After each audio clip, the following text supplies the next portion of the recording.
আসসালামু আলাইকুম। আজকে পবিত্র জুম্মার দিন। আমরা জুম্মার দিনটিকে উপলক্ষে করে আমরা এই ছুটির দিনকে আরো কি রকম করলে আনন্দময় করা যায় আমরা সেইজন্য আমরা প্রত্যেক শুক্রবারে আমরা এই বাগানে, এই মাঠে আমরা প্রত্যেক শুক্রবারে ক্রিকেট খেলি। যাদের সম্ভব হয় তারা অবশ্যই আমাদের এইখানে খেলতে আসে। আমাদের এখানে ছোট থেকে বড় আমাদের গ্রামের সবাই আমরা একসঙ্গে মিলে আমরা এই মাঠটিতে ক্রিকেট খেলি। অন্য মাঠে খেলি না, কারণ হচ্ছে এখানে যে পরিমাণ রোদ, প্রচুর পরিমাণ রোদ হওয়ার কারণে আমরা এই বাগানটিকেই বেছে নিয়েছি। আমাদের একমাত্র শেষ সম্বল এই বাগান। এই বাগানটি ছাড়া আমাদের এখন খেলা খুবই আরকি মুশকিল, মাঠের ভিতরে খেলা। যে পরিমাণ আল্লাহ তাআলা আমাদেরকে রোদ দিয়েছে, প্রচুর পরিমাণ তাপমাত্রা রোদের।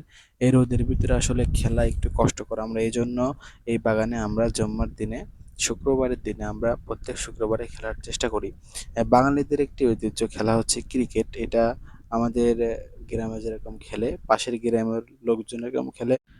সারা বাংলাদেশে যারা গ্রাম আছে, যত গ্রাম আছে সবাই কিন্তু এই ক্রিকেটটাকে অনেক ভালোবাসে এবং ক্রিকেটকে সাপোর্ট করে এবং খেলে। এইজন্য তেমনি আমরাও ক্রিকেটকে ভালো